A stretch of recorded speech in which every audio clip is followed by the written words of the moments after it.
I've been planning to make this video series for a while, but due to recent events, I decided to push some other things aside and get this one up. Originally, it was going to be called I'm a Retired Rescuer and You Can Be Too. It was going to focus on codependent, one-sided relationships in general. But again, recent events have occurred, so I changed it a bit to hopefully be more accommodating to all different sorts of situations that might stress you out. Of course, I am just a random person on the internet. Aren't we all? Use any advice that I give here today at your own discretion, or just ignore it completely if it doesn't work for you. That's up to you. So, you're in a toxic relationship. Been there. Perhaps this has been a repeating pattern in your life with the same person or maybe multiple people. Been there too. Maybe they aren't necessarily bad people, but nonetheless, you fantasize about life without them, and it is so much better. Been there. Or maybe you just care a lot and really want to help them, but you always end up drained, resentful, burned, until finally it blows up in your face. Been there. So what do we do if we find ourselves to be a magnet for narcissists, people who are eternal victims, energy vampires, people who are never wrong, etc.? I know it's not always so cut and dry, trust me. This is no after-school special where the bad guy is drawn really weird and creepy and given a voice actor who does something that makes it like super clear that this person is just bad through and through. None of us got into these relationships knowing the whole story, right? And even someone like me, who tends to be pretty no bullshit and takes people as they present themselves to the world, has their blind spots, okay? And those blind spots can be used against us. They are sought out by people who specifically want to use us and manipulate how we see the world around us. Or again, it could even just be your own people, the ones you've known since the beginning. Maybe you're growing away from them or finally seeing them as they are for the first time. Every situation is different. And while I know I can't speak for everyone, my hope is that the tips that I share with you today can help you get out of or maybe even avoid some pretty shitty situations. And it's all stuff that I learned from getting into shitty situations across my 20s. This first part contains 5 hard-won pieces of advice for dealing with a toxic relationship that you are currently in and navigating how to go about setting boundaries or completely exiting from that relationship altogether. The second part is going to be 5 more tips for after you've put up these boundaries or removed yourself from these type of relationships to avoid slipping back into those same old harmful habits that will only get you right back where you started. These videos will assume that you have already decided that you are in a toxic relationship and that you want to get out. Now it needs to be said again, I am not a professional. I'm just someone speaking from my own experience, someone who's had therapy at the very least, and someone who has made some awful people very angry when I shared my story online, which I think is a pretty good indication that I'm doing something right. I'm also someone who has parted ways with people who were not bad people, but they were just bad for me at that point in my life. And a few of them have come back and apologized, or maybe we both apologized for different things, and then we were able to move forward with a relationship from there. Things change, and so do we. And again, every situation is different. Let's begin. You're in it. It's bad. Now what? You have identified that things need to change. Now, where do you go from here? My first piece of advice is talk to someone on the outside. This can be a third party, like a therapist or even a stranger. I am not going to judge you for unloading on somebody at a bookstore, a bus stop, a bar, whatever. Those are the kind of conversations that make my world go round. But sometimes it's not possible for us to access somebody who's completely unbiased, doesn't know anything about the situation or has no stakes in it. Someone who's unfamiliar with both us and whoever the other party is. This might even be better depending on who's around you and whether or not you feel that you can trust them with this. When we're in toxic relationships, or at least when I am, we often got here by downplaying a lot of bad behavior and gaslighting ourselves into thinking that it was okay. Having someone who is either in this with you, for example, some other family members who have also been victimized by your crazy aunt or something similar, or just someone who will hold you accountable when you do decide to set boundaries and check in with you along the way, or just someone who's really good to vent to or a shoulder to cry on, someone who can provide you with mental and emotional support even if they can't fix it for you. All of those are good options. This third party can help you stay strong, remember why you set the boundaries that you did in the first place, hold you accountable for sticking to them, and can prevent you from falling into that horrible trap of doubting yourself and thinking things weren't so bad. Another perspective could also be the thing that really makes you realize that you've been over or underreacting to the treatment that you have been on the receiving end of. It is so important to be honest and to really listen to the feedback that you're getting, again, from this trusted third party. Otherwise, you're not going to be getting accurate feedback or advice. It's also nice to remember that someone cares about you and is rooting for you. It's good to have people in your corner if you can get them, and it's just really nice to feel like you don't have to do all of this alone. If you can get a third party who you trust to talk to about this situation openly and honestly, you've got a lot better chances of following through on leaving or setting some serious boundaries in your toxic relationship. Number 2, talk to yourself on the inside. I know that one sounds weird. But whether you have people on the outside who you can talk to, that third party or not, this is one of the most important steps. You can journal it out, record a video, or just a voice memo. You can even literally talk yourself through it out loud like I'm doing in my room right now. Whatever you need to do, okay? Just make sure that there is some kind of record of your goals, your dreams, what you see for yourself in your ideal future, and how you can get there. And then record how establishing these boundaries or going no contact helps you to do those things. And explore the positive and the negative emotions that come up as you're doing this. No judgment. This is very important. Do not judge whatever you're feeling. Do not judge the goals and the dreams that you have, okay? Meditation is also good. And if it really helps you lean into being selfish, being mean, the type of people I'm talking to right now are probably people pleasers. And so our idea of selfish and mean is very different from the ideas of other people, right? Saying no to an event might feel selfish and mean. But guys, what if I told you that it's actually really normal? What was that meme where it was like bitches be saying they're in their villain era and all they said was they don't want to go to a party? Something like that. Treat yourself with care, okay? If it helps, imagine yourself as a child.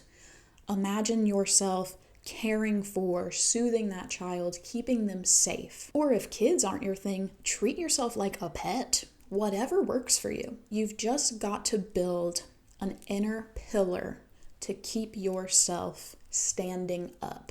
You have got to figure out what your compass is pointing to, and you have got to stay true to the direction it is guiding you in. Don't let anyone break you down or confuse you. But even if they do in a face-to-face confrontation or in a momentary lapse of judgment, again, step back, give yourself time, care, don't judge. Maybe you made a mistake. Okay, everybody does, you're not special.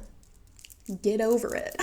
And again, this would be a really great time to go back to whatever you wrote down or recorded or whatever it was, just to remind yourself of your goals and how to get there. All this is practice. You've got to do it over and over again until it really sticks. And this step is important because the next steps are where it actually gets really tough. So you have to be tough. You need to find yourself worth protecting. Be on your own side, which you can still do with kindness. But that is the only way that things are going to get better. Number 3, set and communicate boundaries with deadlines. So you've reached out to others, if you've got them. You've looked inside yourself and had a frank discussion. Now you have to act. I wish it wasn't so.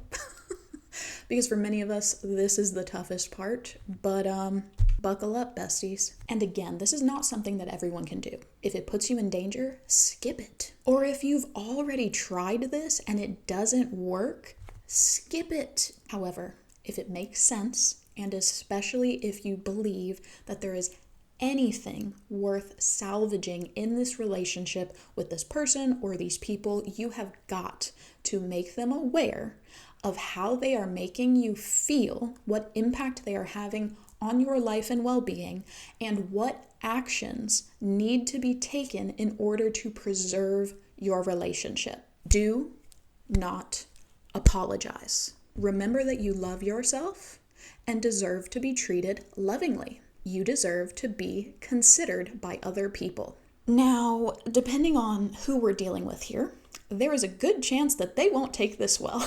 They might tell you you're crazy, or controlling, or confused, or stupid, or asking for too much. That is all very expected. That's all classic. Again, doesn't make you or them special. Here's the thing. If they get hostile for you making your needs known, for you speaking up, taking up space, claiming that you deserve to be treated lovingly, that you deserve to be considered, they've actually just done you a huge favor. They have literally just proven that they do not care about you at all. And that's a gift. You can now move on right now with a totally clean conscience and just be done with it. But there is a chance, if there's anything remaining in this relationship, that they hear you out and agree to work on some stuff. I had this happen to me with a good friend of mine. Again, she was not a bad person, and a lot of times these are not just blatantly bad people, but she was bad for me at that point in time in our lives. And to be honest, I was kind of bad for her too. That's the nature of codependency. We were each holding each other back, and I ended up feeling really used. And I know I said not to apologize a second ago, but that, again, is for the people pleasers of the world. You could spill hot tea on them while they're just sitting there, and they're going to get up and apologize to you for being in the way of your hot tea. That's for those people. But again, use your discretion. Maybe there are some things that you need to work on too, that you need to step up and take accountability for. It's going to be different depending on what's going on. And if that other person hears you, they deserve to be heard as well. If they have caveats of their own, boundaries that they also would like to enforce, listen to them. Now, if those things are things that you are willing to do and it causes you little to no friction in your daily life, I think you should do them. You should at least try them out. But if they're making requests that do not sit right with you, or if they are asking things of you that just make you feel bad, take a step back, ask for time to think it over. Then repeat steps 1 through 3, which is this step. But it's because you probably have to do it over again if it's still worth it. But wait, remember that we said that you have to set a deadline. This works if what you want is to see measurable change. For example, if you will not stay in this relationship unless the other person gets a therapist or a job, make it known that there's a timeline. And if that deadline passes, you will be exiting the relationship. Now, things happen. Maybe this seems too harsh to you. Use your discretion, please. Like if this person has been sitting on your couch, eating your food, draining your electricity for 3 years, and you say, hey, can you at least pick up some shifts at Denny's within the next 6 months? I think that's totally reasonable. Just make sure that whatever deadline you set, whatever boundary you set, screw the deadlines, all of it, the whole thing, you stick to it. Do what you say you are going to do, or all of this goes out the window. All of this doesn't mean anything. That's why it is so important to either have people on the outside who are holding you accountable, have a sense of wanting to protect yourself and knowing where you're going and why, or both. Number 4, cultivate some distance or no contact with training wheels. With or without the last step, depending on your situation, you might want to try a soft launch on the new rules that you have for this relationship. That way you can get a sense of what works for you and what really doesn't. What needs tweaking or additional help, or how you feel compared to how you thought you would be feeling once these boundaries were in place. Because honestly, sometimes our expectations just don't line up with how it plays out in reality. Do you feel better? Worse? Why? How do we keep this going or change direction entirely? Repeat your previous steps until you figure it out. Here's an example of this in action that worked for me. It's particularly useful if communicating boundaries is dangerous in your situation, or if you really can't just leave, either because you're on the same lease or you've got kids together, whatever it is. I left the group chat. It was super overwhelming and didn't provide much substance, but at the time, with that group, I felt like if I wasn't in it, I was going to be forgotten and left out of a lot of stuff. Plus, they were using Snapchat and it was melting my phone, so I actually had a really good excuse. And guess what? I was right. I did end up forgotten and left out of a lot of stuff. But it was a relief, actually, once I'd done it, because now I had this thick layer of insulation between myself and that group that had previously required access to me 24/7. This caused friction because I just don't work that way. It stressed me out.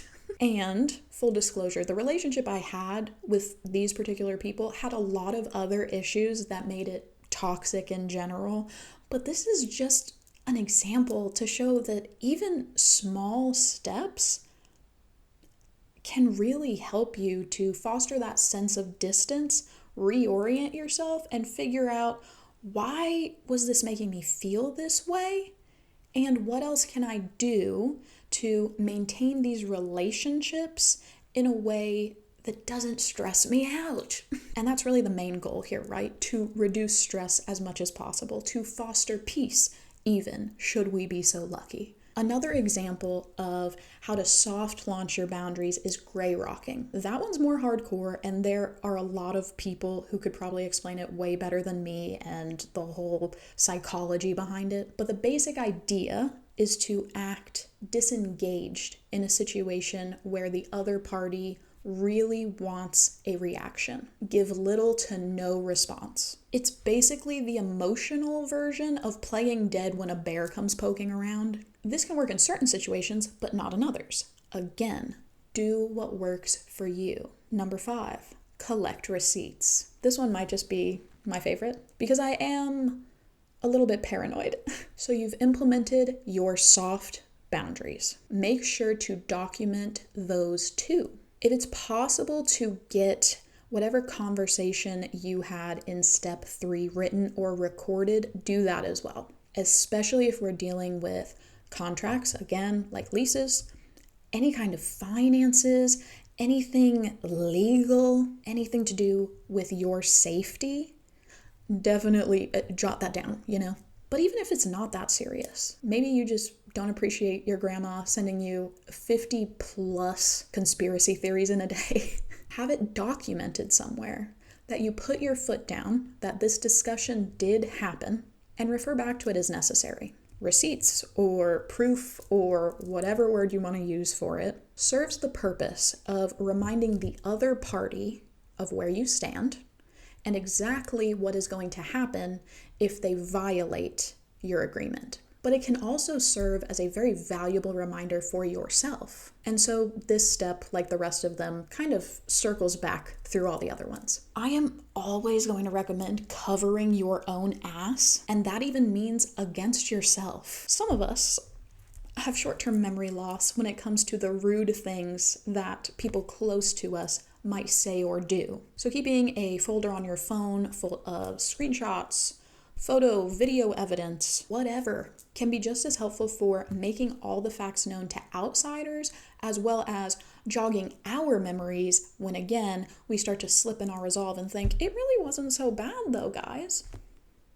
It was. Otherwise, you wouldn't be here right now. Another personal example. I had some bad roommates.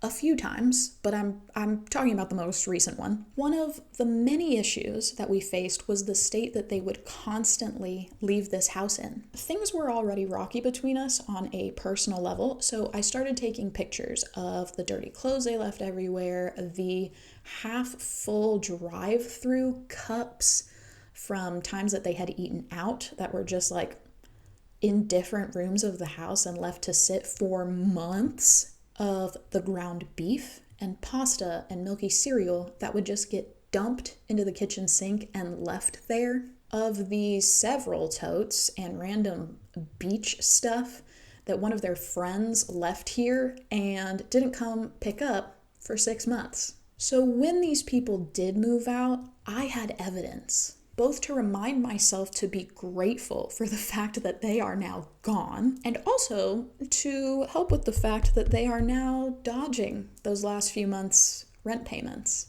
even though they literally signed a contract agreeing to pay them and gave their word via text message that they were aware and would pay them. We're coming for you. Just a personal example. So let's recap. Number 1, talk to someone on the outside to keep you feeling sane, supported, and accountable. Number 2, talk to yourself on the inside to make sure that you keep heading in the right direction and also to make sure that you are taking care of yourself. Number 3, set and communicate boundaries with a deadline if necessary so that you can ensure that everyone is on the same page about what is expected and you have a way to measure their effort. Number 4, cultivate some distance as a way to soft launch your boundaries and see how they make you feel. Number 5, collect receipts so that you don't get gaslit by yourself or others. Just a reminder, I am not a professional. These are just tips that I learned the hard way on my own time. Take what you need, leave what you don't. And there are a ton more resources out there from people who are definitely more qualified than me on how to navigate and leave toxic relationships. And every situation has its own unique nuance, so the same things are not going to work for everyone.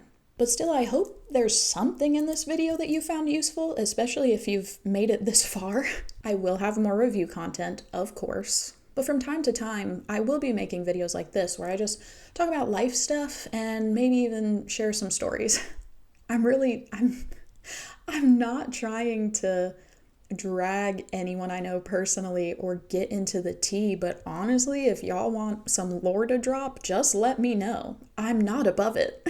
Now, part 2 about what to do after you have left these toxic relationships, especially if you find yourself feeling like, I thought this would make my life entirely better. It hasn't. That'll be up soon. Keep an eye out. And whoever you are, whatever you are going through, keep yourself safe. It's a crazy world out there.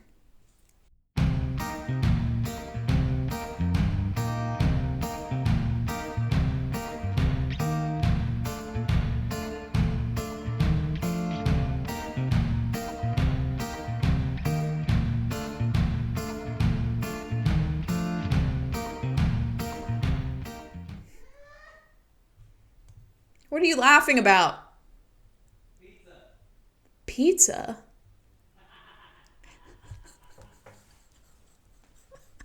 I'm trying to record a very serious video.